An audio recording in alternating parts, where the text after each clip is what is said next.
उसकी 4 टुकड़ी की, 4 विभाग किए, 18-18 करोड़ के। एक टुकड़ी को भेज दिया एक आदमी को मारने के लिए, यानी औरों को भी खौफ हो जा, कोई काल ने और शीश ना उठावे। ये चाणक्य नीति होती है। तो उधर से ऋषि ने अपने जीवन काल में जो डले डोए थे उसकी 4 पुतली बना ली, 4 एटम बम बना दिए सिद्धि से। वचन में बहुत बड़ी पावर होती है। उससे एटम बम बना लिए 4। एक टुकड़ी आई, एक एटम बम छोड़ दिया और उसने 18 करोड़ सेना का कत्लेआम कर दिया। दूसरी टुकड़ी राजा ने भेजी तो उसने दूसरी पुतली छोड़ दी। तीसरी सेना टुकड़ी भेजी तो तीसरी छोड़ दी। ऐसे चौथी भेजी, चौथी छोड़ दी। यानी मानधाता चक्रवर्ती उदय अस्त पर जिसका राज था, यानी सूर्य उदय हुए अस्त तक और छिपे जहां तक, अर्थात पूरी पृथ्वी पर राज्य था, उसका सर्वनाश हो गया। और उधर से ऋषि, वो चौणक ऋषि इस बात से सारा प्रसिद्ध हो गया, उसका यश हो गया। पहले मानदाता चक्रवर्ती का यश था, महिमा थी, पूरे पृथ्वी का शासक है, सारी पृथ्वी पर राजा, वो झूठा यश। उधर से उस ऋषि की का यश हो गया, बड़ा महान ऋषि था, उसने ऐसा कर दिया। अब इस महान ऋषि की विरानमटी होगी, शुक्र होगी कि जब तक यहाँ क्या है, जब तक ये परमात्मा कबीर जी की साधना हमें प्राप्त नहीं होती, यथार्थ मार्ग नहीं मिलता, तब तक हम वेदानुसार गीतानुसार जैसा भी साधना करते हैं और जैसे पुण्य पाप करते हैं, वो दोनों ही अकाउंट खुले रहते हैं। बुरे जो पाप हैं वो बैड अकाउंट में, और पुण्य है या भक्ति है वो गुड अकाउंट में, दोनों जमा हो जाते हैं। और इस प्राणी को दोनों ही भोगने पड़ते हैं। अभी तक आपने सुना था जैसे कर्म करेगा वैसे फल देगा भगवान, यहाँ का इतना नियम था। ये ना तो पाप काट सकते थे, ना पुण्यों में कम बत्ती कर सकते थे। पुण्य भी आपको पूरे देते हैं। जैसे आज देख रहे हो कोई अच्छे पोस्ट है, किसी के पास घना धन है, हेलीकॉप्टर में घूमते हैं, कोई कारा में चलते हैं, ये उनके पुण्य हैं और सारे ही देगा। और सत भक्ति नहीं कर रहे तो पाप की गठड़ी रोज एक बांध लेते हैं, एक गठड़, एक पोटली, यानी पृथ्वी ऊपर पग जो धारे, करोड़ जीव एक दिन में मारे। अपने पेट धंधे के लिए एक दिन में कहते हैं करोड़ों जीवों की हिंसा करके ये जीव विश्राम पाता है, वो बैड अकाउंट में। और पुण्य कोई बढ़ नहीं पाता, क्योंकि शास्त्र विधि को त्याग कर जो मनमानी पूजाएं करते हैं उनसे पुण्य नहीं हो सकता। पुण्य करने के लिए एक विशेष व्यवस्था करनी पड़ती है। तो जैसा भी वो पुण्य करने के लिए थोड़ा समय, जैसे पहले हम के पुण्य कराया करते, एक बार साल असर चले गए हनुमान जी की पूजा करने साल में, और मंगलवार के दिन 100 रुपये की बूंदी बांट देते हैं। थोड़ी धार्मिकता थी, कभी ऊपर चिड़िया को टूक डाल देते, कभी दाने डाल देते, इतने काम कराया करते। तो वो जो हम जो पुण्य थोड़े बहुत हम मानते थे, वो तो हमारे इतने के, और पाप सारा दिन गठड़ी बांध ले, चाहे पूरी मालगाड़ी भर ले। तो कहने का भाव ये है कि उस ऋषि ने जो पुण्य किए थे वो भी भोगेगा, स्वर्ग में चला गया, महास्वर्ग में चला गया इस ओम नाम के जापते ब्रह्म तक की साधन। वहां भी कहते गीता जी अध्याय नंबर 8 के श्लोक नंबर 16 में कहा कि ब्रह्मलोक पर्यंत, यानी ब्रह्मलोक तक जितने भी लोग हैं वहां गए हुए प्राणी फिर पुनर्जन्म में आते हैं।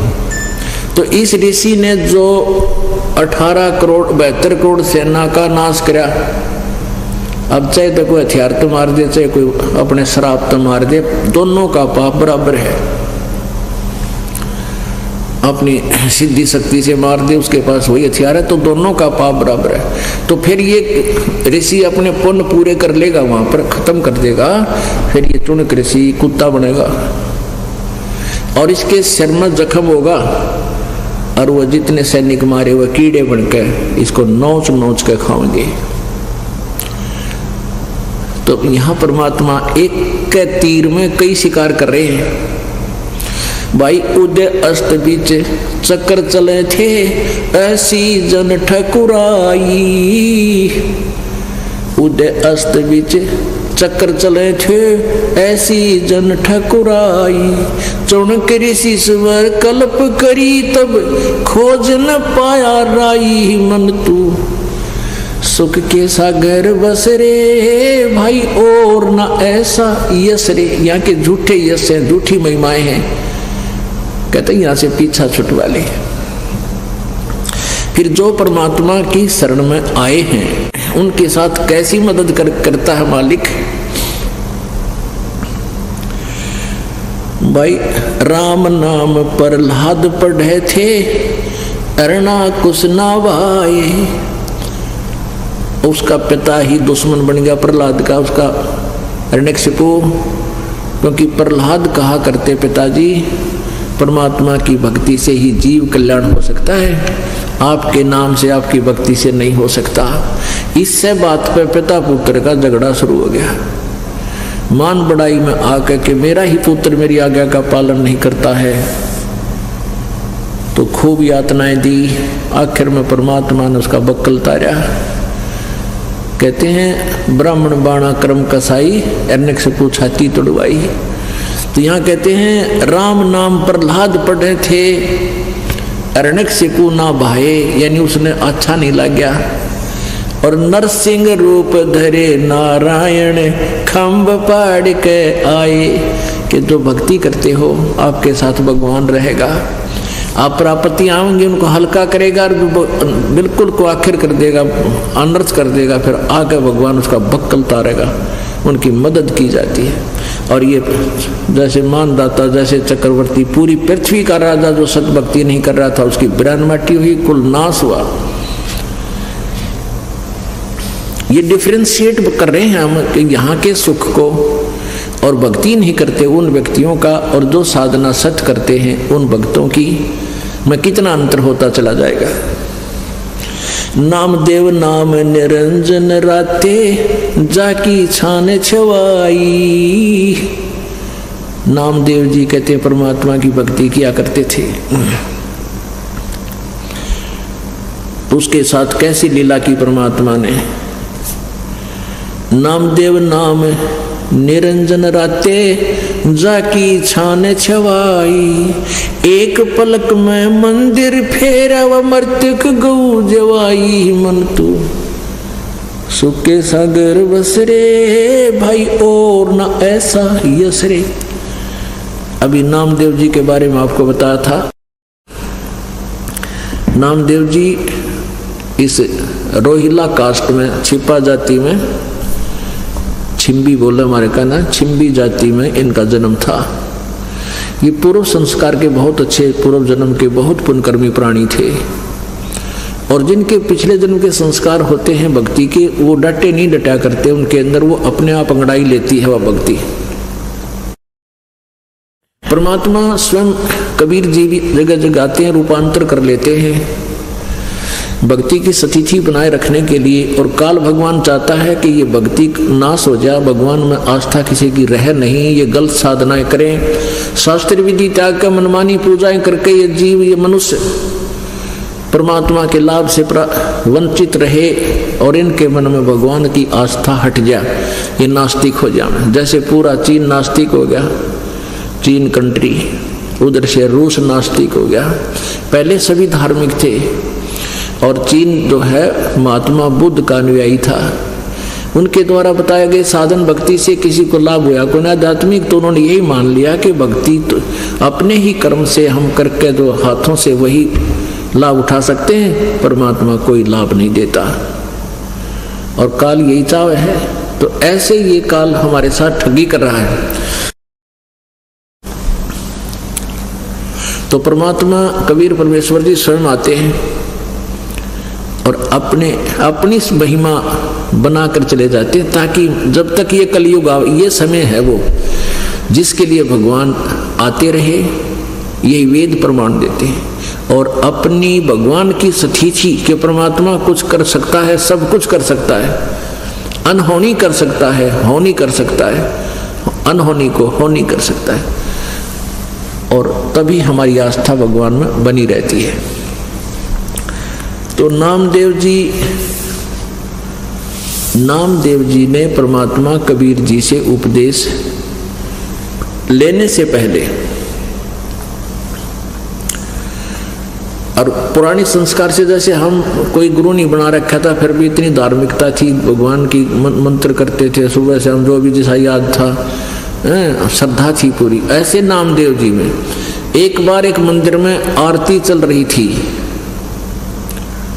और नामदेव जी, और उस समय क्या था कि उस मंदिर में ब्राह्मणों के अतिरिक्त किसी अन्य को प्रवेश नहीं होने दिया जाता था। मंदिर में आरती चल रही थी, घंटियां बज रही थी और नामदेव जी किसी कामवश उस मंदिर के पास से गुजर रहे थे। वो इतने विभोर हो गए भगवान की भक्ति में, वो आरती गाने लगे और हाथ में जूते निकाल कर घंटी बना ली, घंटी बजाने लगे और बजाते बजाते उन मंदिर में चढ़ गए और उन ब्राह्मणों की अंदर से घुसते हुए और मूर्ति के सामने खड़े होकर ऐसे वो जूतों से घंटी बजाने लगे मंदिर में। अब ब्राह्मणों ने उसका पकड़ कर, उस पुजारी ने पकड़ कर उसको और मंदिर के पीछे पटक दिया कि इसने हमारा भट्ठा बैठा दिया, भ्रष्ट कर दिया, इसने जूतों समेत आ गया, ये दूसरी जाति का, छोटी जाति का। अब नामदेव जी पीछे धक्का दिया, पीछे बैक साइड में पड़ गए और पड़े पड़े भी उस भगवान की आरती गा रहे हैं और वो घंटी बजा रहे हैं जूतों से। परमात्मा ने उस मंदिर का मुंह, परमेश्वर ने उस मंदिर का मुंह नामदेव जी की तरफ कर दिया और वो पंडित पिछला काना घंटी पीटे, बैक साइड होगी। अब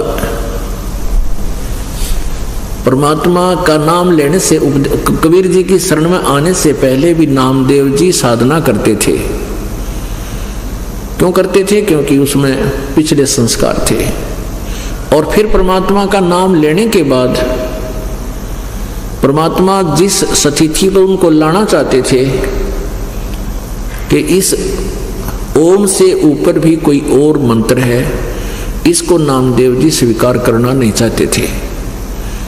भले गुरु बना रखे थे लेकिन उनके मन में जगह नहीं थी सतनाम प्राप्ति की। तो उधर से क्या, नामदेव जी 2-3 दिन के बाद उस रंका और बंका के घर पर गए, क्योंकि गुरु भाई होने के, बाण भाई होने के कारण आपस में कभी कभी बैठकर चर्चा किया करते थे। तो जो ही वो नामदेव जी रंका के घर पर गया, वहां के देखा कि उनकी लड़की वंका एक पट्टी तैयार करे थी, जैसे देसी हिसाब किताब को जड़ी बट्टी कूट काट के पट्टी तैयार करे थी किसी जख्म पर बांधने के लिए। नामदेव ने पूछा, बहन क्या हो गया, किसको क्या लग गया, क्या आंटी को कुछ हो गया या अंकल का कुछ चोट लग गई? कहने लगी, रे नामदेव तू बाज नहीं आता। वह कहने लगी, नामदेव तू बाज नहीं आता और तू भगवान को बहुत दुखी करता, गुरुदेव को। नामदेव जी ने कहा, क्या हो गया बहन? कि तूने वहां के जरूरत थी उस मंदिर में बढ़न की, ब्राह्मणा के बीच में है, परमात्मा ने तेरे लिए वो मंदिर फेरा, तेरी तरफ तो मुंह करा गुरु जी ने और उनकी तरफ पीठ करी। न्यू कैसे करा गुरु जी ने? कहा उनके भाई हाथ का चोट लागी। अब परमात्मा कहते सोचल छिद्र में करूं, हम इतने ढीठ हैं, गुरु भी बना लेते हैं लेकिन अपने आड़ी जो पुरानी अटकल है उससे नीचे नहीं आते, ना उसे ऊपर चलने की चेष्टा करते। तो परमात्मा 100 तरह के तरीके अपना के उस काल के गढ़ को हटाता है उसके दिल से। नामदेव जी के मन में इसी प्रकार आस्था बनानी थी। तो कहने लगे, अरे सचमुच गुरु जी के चोट लगी, एक और घनी चोट लगी वाईदा देख का। नामदेव जी गया उस गुरु जी के पास, गुरु जी के वह भी लड़की भी साथ गई, पूरा जख्म हो रहा हाथा में और लड़की ने दोनों हाथा के पट्टी बांध दी। नामदेव जी चरणाम पड़ गए, नो बोले गुरुदेव माफ कर दो मुझ पापी ने, मैं तेने सोचो था मेरी भक्ति है तो सब कुछ हो रहा है, आप तो मेरे साथ चल रहे हो। तो परमात्मा ने कहा, बेटा ये हो भी सकता था, तो करा तो मैंने ही है, लेकिन तेरी भक्ति से ही। लेकिन ये पूर्व जन्म की भक्ति है, भविष्य की भक्ति तेरी कतई नहीं बन रही। इस ओम के ऊपर एक और मंत्र है, उस मंत्र से और लाभ होगा बेटा, वो प्राप्त करे। तब नामदेव जी ने कहा, प्रभु जैसे आप कहोगे मैं वैसे ही कर लूँगा। मैं बहुत दुष्ट हूँ, मैंने बहुत गलती कर दी, आपको बहुत तंग कर दिया। तो उसके बारे में गरीबदास जी ने अपनी वाणी में लिखा है, कबीर परमेश्वर से परिचित होने के उपरांत, नामा छिपा ओम तारी पीछे सोहम भेद बिचारी, सार शब्द पाया जद लोई, आवागमन बहुर ना होई। नामदेव जी छिपी जाति में थे, कहते नामा छिपा ओम तारी, ओम पर ही आरूढ़ हो रहा था वो, और पीछे उस दूसरे मंत्र का भेद विचारा। जो सतनाम में 2 मंत्र होते हैं और उनसे भी काम नहीं चलता। कहते सार शब्द पाया जद लोई, आवागमन बोड़ ना होई। यानी सार शब्द फिर उसको प्राप्त हुआ, तो इस 2 मंत्र से ऊपर फिर एक सार नाम होता है। तो कहने का भाव ये पुण्यात्माओं की यहाँ का जो सुख है ये नकली सुख है, जो ओरिजिनल सुख सतलोक में है, और उसको प्राप्ति का अब विधि भी और साधन पूरा आपको प्राप्त होगा। और जो पुण्यात्मा उनको, जो काफी समय से भगवान को समझ चुके हैं, लगे हुए हैं, उनको वो मार्ग प्राप्त हो चुका है। तो अब इसमें इस प्रकार की जो वचन मालिके हैं इनको याद रखना है, और ये आपका एक गायत्री मंत्र बन जावे। गायत्री मंत्र का अर्थ होता है जो हमारे हरदम मन में उसका उच्चारण गायन बनता रहे, तो मतलब वो याद रहे, वो चीज रह कर। मंत्र तो हमने और जपना है, लेकिन ये एक फार्मूले याद रहे। क्या? मन तो सुख के सागर बस रे भाई, और न ऐसा यस रे। फिर दूसरी बात के याद रहे भाई, सर्व सोने की लंका होती वो रावण से रणधीरम। सर्व सोने की लंका होती वह रावण से रणधीरम। एक पलक में राज बिराजी वो जम के पड़े जंजीरम। मन तो सुख के सागर बस रे भाई, और न ऐसा यस रे। फिर क्या बताते हैं? मन तो बस रे सुख के सागर, जहाँ शब्द सिंधु रत्नागर। मन तू बस रे सुख के सागर, जहाँ शब्द सिंधु रत्नागर। अब यहाँ से मन हटाने के लिए, क्योंकि काल के लोक में हम रह रहे हैं, आप जी यहाँ से जाते हो, परिवार में हो सकता है पूरा परिवार भी उपदेशी हो आपका, नहीं तो ज़्यादातर किसी परिवार में 2 नाम ले रखा है, किसी ने 1 न ले रखा है। और पूरा परिवार भी अगर उपदेशी है तो ना रिश्तेदारी में कोई चर्चा है, ना पड़ोस में है, ना गांव में, ना कहीं आप कार्य में जाते हो वहाँ कोई चर्चा नहीं मालिक की।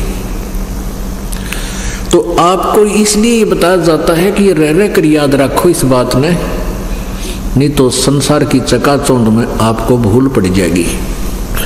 के याद रखे, मन तो बसरे सुख के सागर, जहाँ शब्द सिंधु रत्नागर। कोट जन्म तन भ्रमत हो गए, कुछ ना हाथ लगा रे। कुकर सुकर खरबा बोरे, कौआ हंस बुगारे। कोटि जन्म तू राजा क्यों ना, मिट्टी न मन की आशा। भिक्षुकों का दर दर गुम्या, ये मिला ना निर्गुण रासा। अब ये मार्ग ना मिलने से जो आज आपको प्राप्त है, ये आध्यात्मिक यानी सत्य मार्ग तत्व ज्ञान ना मिलने से आप जी ने कैसी कैसी सुविधाएं भी प्राप्त की ओम तक के नाम की जाप करके। क्योंकि पहले सब वेदों अनुसार साधना ही करते थे। या तो कलयुग में काल ने बिजली गिरनी थी, 36 पंथ बना दिए, 36 नाम नारे नारे बना दिए, उनको कोई लाभ होना ही नहीं, सब दुखी हो गए।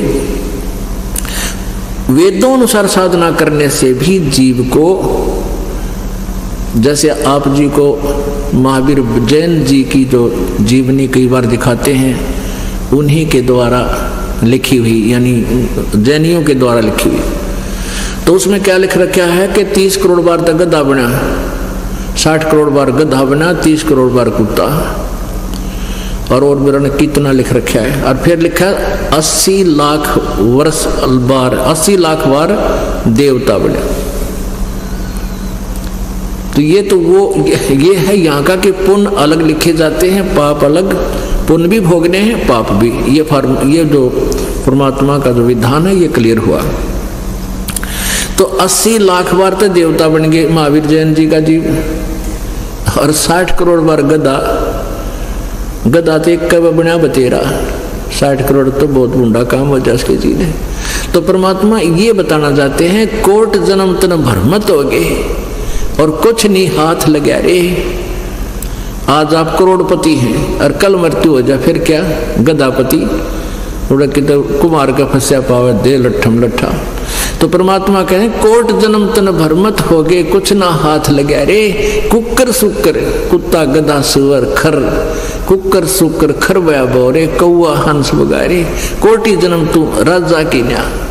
अब छोटी मोटी कोई सुविधा प्राप्त करके तू चौड़ा हो रहा है, करोड़ जन्म तो तू राजा बन लिया, फिर बिरान माटी होगा मेरा, और फिर मांगता फिर मनुष्य जीवन हुआ तो फिर माना कि तो मजदूर बन गया। कोटि जन्म तू राजा की न्या, मिटी न मन की आशा।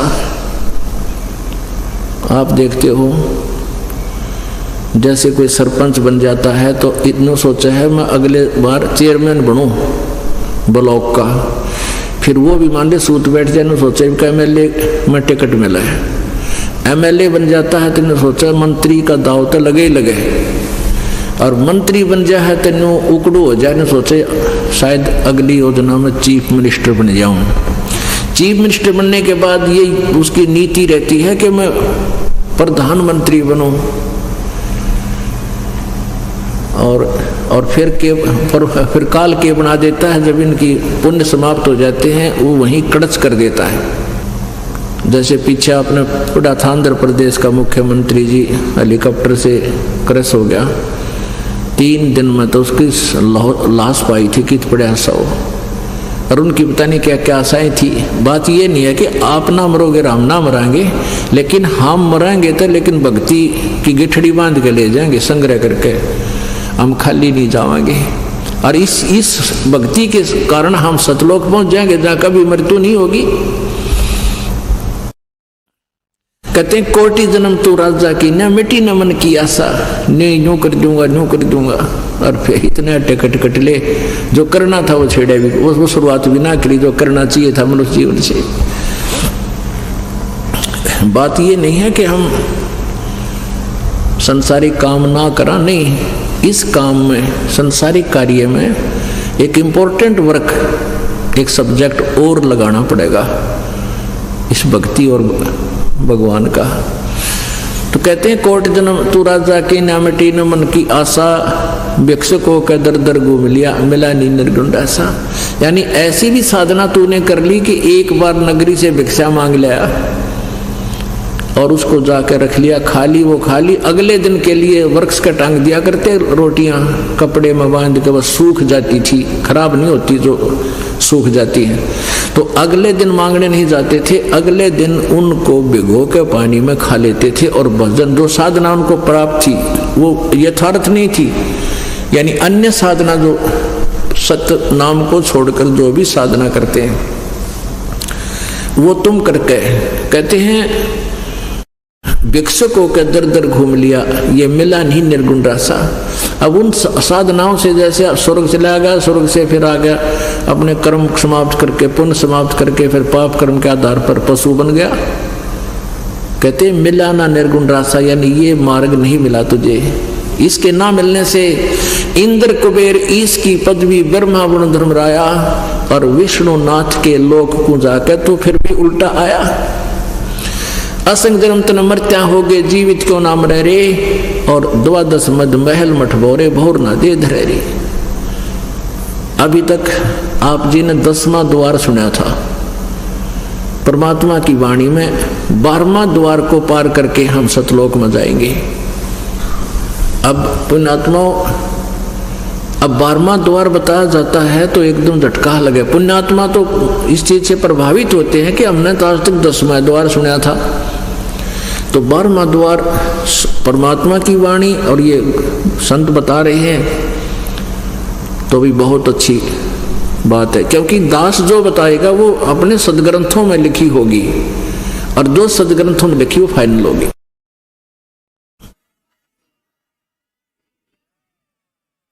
अब आपको कुछ भक्तों के अनुभव सुनाएंगे, ध्यान से सुनना, ये बार बार समय नहीं मिलता बच्चों। या एक एक अक्षर आपका बड़ा कीमती बहुमूल्य है जो भगवान आपको यहाँ लाए हैं। ना यहाँ आना कोई बच्चों का खेल है, बगैर परमात्मा की रजा से आप इधर मुंह भी नहीं कर सकते। स्पेशल लाया आपको, चाहे कुछ भी कारण बनाया, चाहे दुखी करा चाहे सुखी करा, आपको ऐसे स्थान पर लाकर बैठा दिया। अब चर्चा सुना करो, एक एक शब्द को ऊपर विचार किया करो। आप सुनिएगा वो भक्तों। सर नमस्कार। नमस्कार सर। सर क्या नाम है आपका? मेरा नाम भैरूदास है। सर कहाँ से आए हैं आप? मैं गांव डेलाना, तहसील आमेर, जिला राजसमंद, राजस्थान से आया। सर संत रामपाल जी महाराज से नाम दीक्षा लेने से पहले आप क्या भक्ति साधना करते थे? सर यही साधना करते थे देवी देवताओं की, और ज़्यादातर शंकर भगवान की ये साधना करते थे। लेकिन ऐसा कुछ खास वो चीज़ नहीं थी जो साधना होनी चाहिए, वैसी कुछ नहीं थी। ऐसे ही दुनिया की देखा देखी में ऐसे करते थे, लेकिन उसका कोई ये नहीं था। सर संत रामपाल जी महाराज के शरण में आने से पहले जो भक्ति आपने की उनसे आपको क्या लाभ मिला? सर ऐसे तो देखा जाए तो ऐसी कोई वो नहीं थी, भक्ति भी नहीं थी और ऐसी कोई साधना भी नहीं थी, क्योंकि वो तो देखा देखी पत्थर की मूर्तियां बना के वो पूजा करते हैं और उनसे कोई भगवान की वो प्राप्ति नहीं होती है, और वो साधना भी नहीं है, वो ऐसे गलत है वो। तो वो तो एक परमात्मा स्वयं संत के रूप में आते हैं और सच्चा ज्ञान कराते हैं, तो तभी वो साधना बन पाती है। ऐसे तो बहुत से दुनिया बनी हुई है, लेकिन ये सही भक्ति नहीं कर रही है, तो ये पत्थरों की पूजा कर रहे हैं और मंदिरों में जाना, ये इनसे कोई लाभ नहीं होता है। सर संत रामपाल जी महाराज की शरण में कैसे आई? सर मैं पहले जैसे देवी देवताओं की पूजा करता था, तो उसमें जैसे इष्ट रूप में जैसे वो भैरवनाथ होते हैं, उनको उनकी पूजा करता था। तो भैरव जी को जैसे इष्ट मानता था, तो 9 दिन तक ऐसे नवरात्रि रहती है। तो मैं ऐसे बहुत वर्षों से ऐसे उनके जैसे वो पूजा तो नहीं थी, लेकिन उस टाइम जो ज्ञान नहीं था, तो उस टाइम यही समझते थे कि हम पूजा कर रहे हैं इनकी। तो मैं वो हिसाब से उनको ऐसा मन में ऐसा लग रहा था कि मैं ऐसा पूजा करता हूँ तो कुछ भगवान की प्राप्ति होनी चाहिए। तो वैसे तो पूजा नहीं थी, लेकिन फिर भी मुझे ऐसा अनुभव हुआ और सपने में ऐसा उनका दर्शन हुआ। तो भैरू जी ने मुझे ऐसे दर्शन दिया था दिन में करीबन 3 बजे, और कहा था कि ये ज्ञान गंगा पुस्तक है, ये पढ़ो, इससे परमात्मा की प्राप्ति होगी। तो मैंने वो पुस्तक नहीं ली थी उस टाइम, और मैंने कहा कि मेरे पास है पुस्तकें, मैं पढ़ता हूँ और इस पुस्तक में क्या है। तो मैंने उस टाइम नहीं ली थी वो पुस्तक, और मैं चला गया, मतलब आगे बढ़ा था। तो फिर थोड़ा आगे बढ़ के पीछे देखा तो फिर वो नहीं दिखाई दिए थे। उसके बाद करीबन 6 महीने बीत गए थे। उसके बाद वही ज्ञान गंगा पुस्तक मैंने बॉम्बे में देखी थी, जो मेरा बुआ का लड़का है, मेरा भाई लगता है, उसके वहाँ देखी। तो वो पुस्तक देखते ही मुझे ऐसा लगा कि ये ज्ञान गंगा पुस्तक है। तो मैंने सारी पुस्तकें ऐसे पढ़ी है, शिव पुराण है जैसे, तो इनमें वो ज्ञान कुछ अलग ही था और निचोड़ ज्ञान था, क्योंकि ज्ञान गंगा में। और उन्होंने 1-2 पेज मेरे को बताया कि इसमें ऐसे ऐसे विधि से परमात्मा की प्राप्ति का निवारण बताया हुआ है, और ये सारे शास्त्रों के आधार पर बनाई हुई पुस्तक है ज्ञान गंगा। तो मैंने उनसे पूछा कि ये कहाँ मिलती है, और उन्होंने बोला कि वो जिला हिसार हरियाणा में मिलती है, बरवाला वो जो आश्रम है वहाँ से ही मंगवाई है। तो मैंने बोला उनको कि भाई अभी तो मैं यहाँ से कहीं ले नहीं सकता हूँ, एक बार यही पुस्तक मुझे दे दो, मैं पढ़ लूँ इसको। तो उन्होंने नहीं दी। उन्होंने बोला मेरे को भी अभी मिली है, मैं भी मंगवाई है, अभी मैं पढ़ूँगा, बाद में आप ले जाना। मैं 3 बार गया, तीसरी बार फिर वो पुस्तक लेके मैं घर पे गया था। तो रात को पढ़ते पढ़ते 12 बजे तक पढ़ी थी वो पुस्तक। फिर मेरे को नींद आ गई थी। फिर संत जगत गुरु रामपाल जी महाराज के जैसे दर्शन हुए थे, और दर्शन हुए थे तो मैं उनकी तरफ देख रहा था, तो उनको देखने लग गया। तो मेरे हाथ में कुछ नारियल का ऐसा वजन था। तो सर, संत रामपाल जी महाराज से आप कभी मिले ही नहीं थे, तो आप कैसे कह सकते हैं जो सपने में आपको दिखाई दिए वो संत रामपाल जी महाराज ही हैं? सर ऐसा हुआ कि जैसे वो पुस्तक के ऊपर जैसे वो फोटो है, तो गुरु जी का जो फोटो लगा हुआ था, तो मैंने ऐसे मन में ऐसे संकल्प किया कि अगर परमात्मा वाकई आप ही हैं तो मुझे दर्शन दें। और मैं वैसे भी बहुत भटक चुका हूँ, क्योंकि परमात्मा की प्राप्ति मुझे करनी है, इसलिए मैं ये देवी देवताओं के चक्कर में बहुत पड़ चुका हूँ। तो मुझे रियल जो परमात्मा है वो दर्शन देवे। तो ऐसे में करते करते वो पुस्तक पढ़ते पढ़ते सो गया, नींद आ गई थी। सोया नहीं था, पढ़ रहा था, पढ़ते पढ़ते नींद आ गई थी। फिर मेरे को 2 घंटे के बाद उनका दर्शन हुआ, तो जगत गुरु रामपाल जी महाराज के दर्शन हुए। तो उनको तरफ मैं देख रहा हूँ और वो भी मेरी तरफ देख रहे हैं, और बहुत टाइम तक ऐसे देखते रह गए। तो उन्होंने मेरे को पूछा कि क्या हुआ, तो मैं कुछ बोला नहीं। तो फिर उन्होंने बोला कि क्या है, मेरे हाथ में कुछ नारियल का वजन था, पीछे ऐसे लटकाया हुआ था। तो उन्होंने बोला कि इसमें क्या है, मैं बोला इसमें नारियल है। तो उन्होंने बोला कहाँ है, ये कहाँ देना है, मैं बोला ये आगे थोड़ा इधर ही देना है। तो उन्होंने बोला कि फिर ठीक है, ये दे के आ जाओ। तो मैं वहाँ पे उनको देने गया, तो उनको बोला कि ये लो, ऐसा करके उनको दे के फटाक से वहाँ डाल के फिर मैं वापस आया। जो गुरुजी के पास जो खड़े थे वहाँ पे, तो वहाँ पे दिखाई नहीं दिए थे जगत गुरु रामपाल जी महाराज। तो फिर मेरे को ऐसा नींद में ऐसा सपने में ऐसा हुआ, तो घबराहट हुई, तो मेरी नींद खुली। रात को 2:30 बज रही थी। तो मुझे फिर लगा कि शायद परमात्मा जगत गुरु रामपाल जी महाराज ही हैं, क्योंकि अभी मैंने पुस्तक पढ़ी कि 5 पेज भी नहीं पढ़े हैं और मुझे दर्शन भी हो गए हैं। तो उस बात को फिर मैंने विश्वास किया, और कुछ 1 महीने के बाद मैं घर पे आया। तो जो भैरू जी की जो पूजा करता था, फिर मैं उनके वहाँ मंदिर गया, तो उनसे ये पाती चढ़ाते हैं वो। तो उन्होंने मैंने ऐसे मन में ऐसे किसी को बोला नहीं, और मैंने ही मन में संकल्प किया अगर परमात्मा वहाँ पे है तो आप मुझे ये जाने की आज्ञा दें। तो सवेरे सवेरे 5 बजे का टाइम था, रात को वहीं पे सोया था, जो मंदिर है वहाँ उनका, वहीं पे भैरू जी का मंदिर, वहीं पे सोया था। तो सवेरे उनका कुछ रात को कुछ प्रसाद वगैरह बनाया था, तो वो प्रसाद फिर सुबह वितरित करना था भक्तों को। तो फिर मैंने वो उनसे यही प्रार्थना लगाई कि अगर परमात्मा वहाँ पे है तो मुझे आगे जाने की आज्ञा देवे। तो उन्होंने फटाक से मेरे को आज्ञा दे दी कि हाँ परमात्मा वहाँ पे है, आप जाओ वहाँ पे। तो मैंने फिर किसी को पूछा नहीं, और फिर मैं परमात्मा की शरण में चला गया, जगत गुरु रामपाल जी महाराज की शरण में आ गया। फिर जिला हिसार, हरियाणा, बरवाला में। सर, संत रामपाल जी महाराज से कब जुड़े आप? मैं 2012 में जुड़ा था। सर, संत रामपाल जी महाराज से जुड़ने के बाद आपको क्या लाभ मिले? सर, जगत गुरु रामपाल जी महाराज जी से उपदेश लेने के बाद मुझे बहुत से लाभ हुए हैं। जैसे शारीरिक लाभ भी हुए हैं। पहले बहुत कष्ट था और हर चीज़ से दुखी थे पहले, और जैसे ही परमात्मा की शरण में आए 2 महीने के अंदर अंदर सारे सुख हो गए, जो पहले कभी नहीं हुए थे।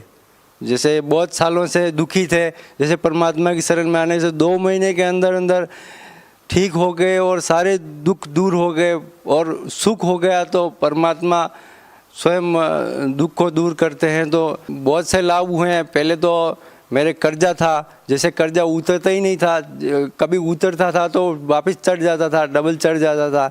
ऐसे ऐसे मेरे को 50,000 का कर्जा था। जिस टाइम जगत गुरु रामपाल जी महाराज की शरण में गया, उससे पहले मेरे को 50,000 का कर्जा था, और जैसे ही परमात्मा की शरण में गया और 2 महीने के अंदर अंदर वो मेरे सारे पैसे भी उतर गए। जैसे 2 महीने तो मैंने 1 महीने तो जैसे हाजिरी लगवाने को जाते, दूसरी बार जब हाजिरी लगवाने को गया था तब मैंने ऐसे ही मन में ऐसे ही संकल्प किया था कि परमात्मा मेरे पैसे बहुत कर्जा है, मैं कैसे भक्ति कर पाऊँगा, ऐसे ऐसे तो मन में ऐसे संकल्प करता था, परमात्मा को नहीं बताया। तो दूसरी बार जब मैं वापस गया तो 1 महीने के अंदर अंदर मेरे वो 50,000 रुपये जो चुकाने थे वो भी चुका दिए, और मेरे पास 30,000 रुपये बैलेंस हो गया। तो ऐसे ऐसे ऐसे परमात्मा ने बहुत से प्रमाण दिए हैं। पहले तंबाकू खाता था, कभी ऐसा छोड़ने का करता था तो कभी नहीं छोड़ पाया। तो ऐसे ही जैसे ही मैंने वो ज्ञान गंगा पुस्तक देखी और पढ़ी, उसमें सारे नियम बता रखे थे कि मांस ये नहीं खाना चाहिए, शराब नहीं पीना चाहिए, ये तंबाकू ये सब गंदी चीज़ें का सेवन नहीं करना चाहिए, जैसे पराई नारी को नहीं बुरी नज़र से नहीं देखना चाहिए, बहन बेटी के भाव से देखना चाहिए, और से बहुत से नियम है, झूठ नहीं बोलना चाहिए, चोरी नहीं करनी चाहिए। तो सारे नियम जो है वो हिसाब से मैं केवल ये सतगुरु रामपाल जी महाराज से मैंने ये प्रार्थना लगाई थी कि ये चीज़ मैं ये नशा करता हूँ, अगर ये नशा नहीं छूटेगा तो मैं परमात्मा आपकी शरण में कैसे आ पाऊँगा। ऐसे पहले ही प्रार्थना लगा दी थी। तो मेरे एक हफ्ते के अंदर अंदर मैं जो वो तंबाकू सेवन करता था उसके ऊपर मुझे नफरत हो गई थी, और फिर मैं 15 दिन के बाद फिर आश्रम आया था।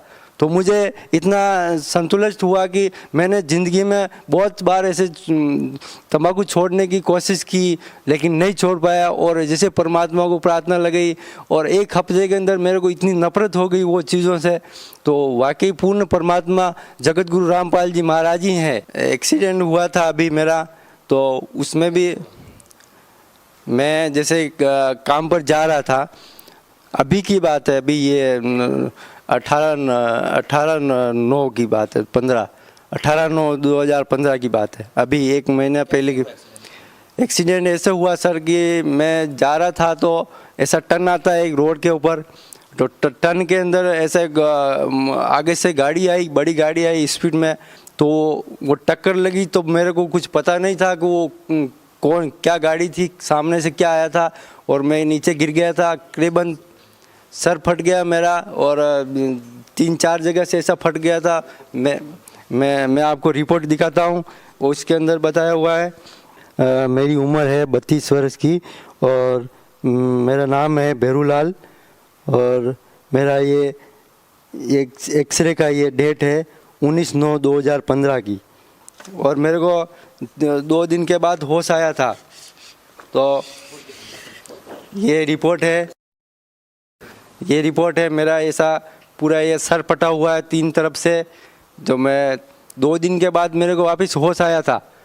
जैसे ही मेरे को होश आया था तो हॉस्पिटल में ही था, तो मैंने परमात्मा से प्रार्थना लगाई कि परमात्मा मुझे ये हॉस्पिटलों से मुझे सख्त नफरत है, आप ही मेरा इलाज कर सकते हैं, आप ही मुझे यहाँ से बाहर निकाल सकते हैं, क्योंकि आप तो मुझे जीवन दान दे सकते हैं। तो हॉस्पिटल में था, तो ये रिपोर्ट बता रही है, आपको रिपोर्ट में दिखा रहा हूँ।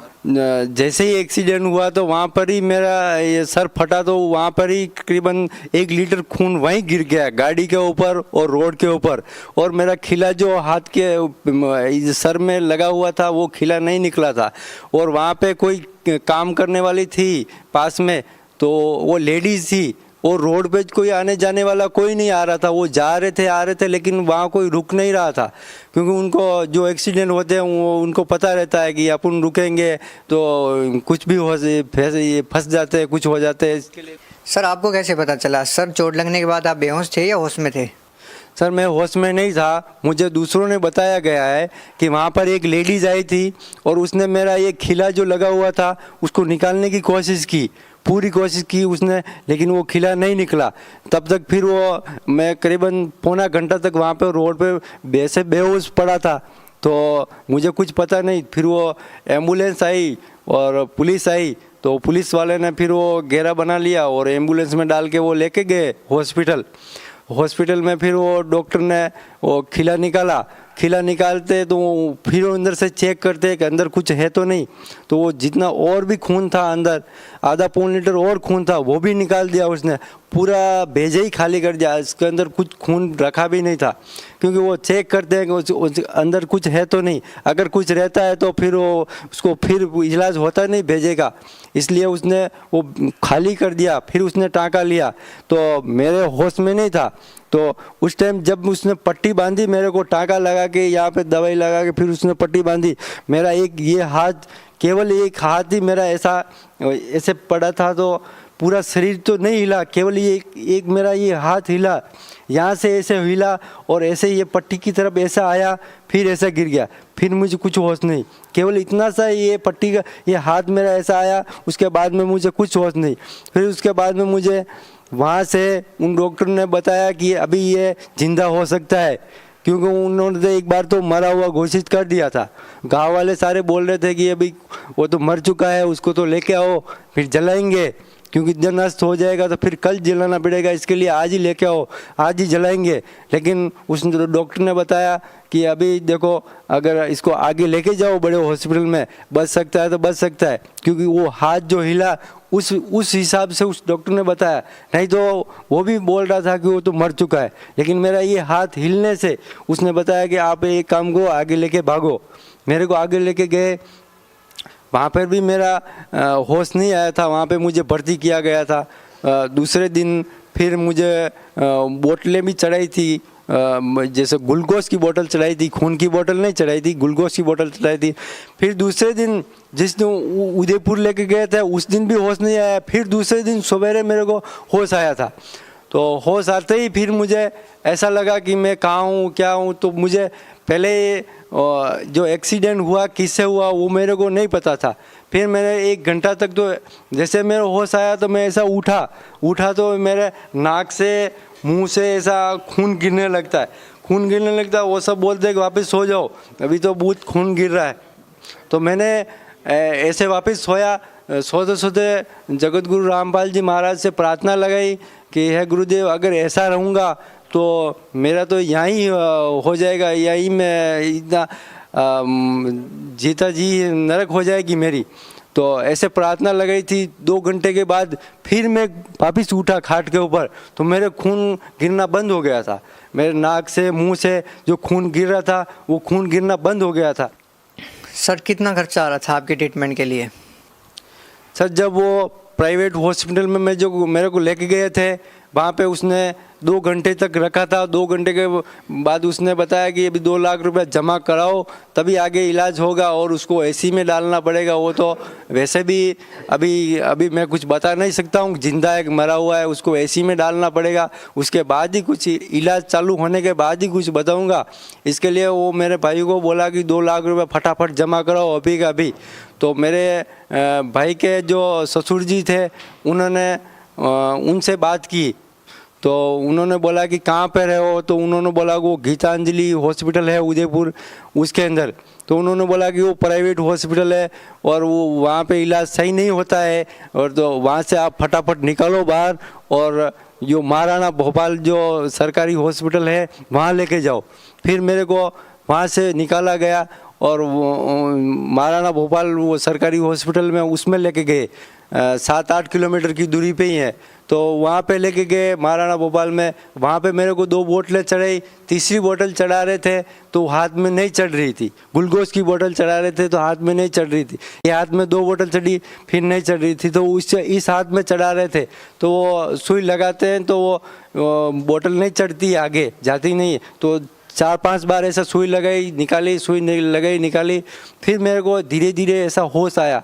मेरे को होश आने के बाद फिर मैंने उनको कहा कि मेरे को तकलीफ़ हो रही है, ऐसे मत सुई मत ये लगाओ निकालो, ऐसे तकलीफ़ होती है।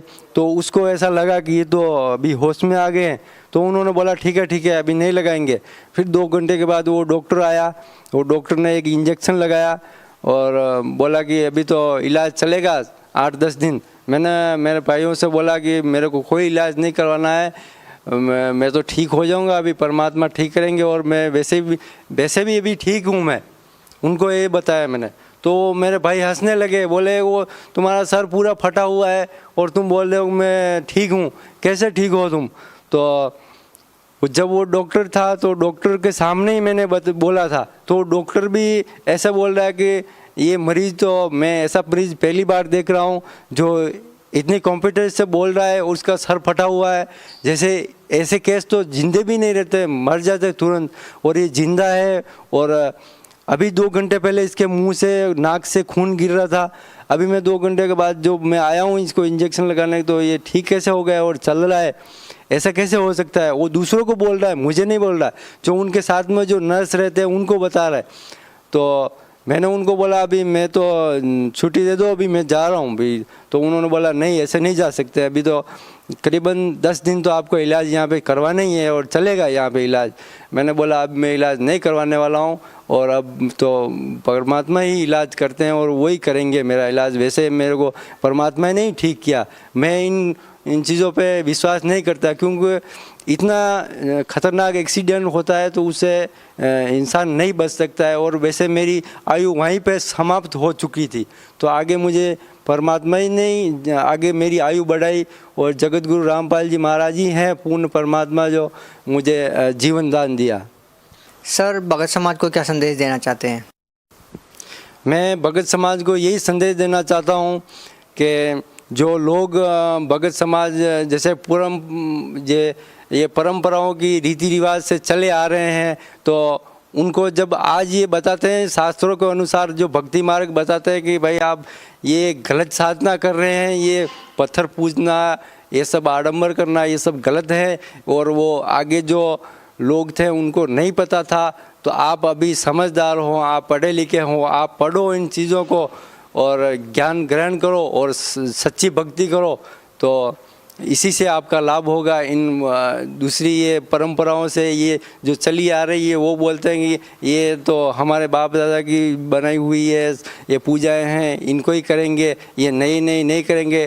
तो भगत समाज को मैं यही कहना चाहूँगा कि आज के युग में सारे भगत जितने भी भगत समाज हैं सभी शिक्षित हैं और सभी पढ़े लिखे हैं, तो आप स्वयं इस चीज़ का निर्णय करें और शास्त्रों के अनुसार भक्ति तो करनी है, आपको परमात्मा की प्राप्ति करनी है, तो आपको सच्ची साधना ही करनी पड़ेगी। और सच्ची साधना पूर्ण परमात्मा जगत गुरु रामपाल जी महाराज ही बताते हैं। बाकी तो सारे ऐसे ही अपनी अपनी मन गढ़ंत कहानियाँ बना के गुमराह कर रहे हैं भगत समाज को। तो मैं भगत समाज को यही कहना चाहूँगा कि आप सच्ची साधना करें और अपने ही शास्त्रों के अंदर बताई हुई है उन विधि के अनुसार परमात्मा की प्राप्ति होगी, और वो विधि जगत गुरु रामपाल जी महाराज ही बता सकते हैं। और इस दुनिया में कोई ऐसे संत भी नहीं है, वैसे कोई है ही नहीं जो अपने को पूर्ण परमात्मा की जानकारी दे सकें।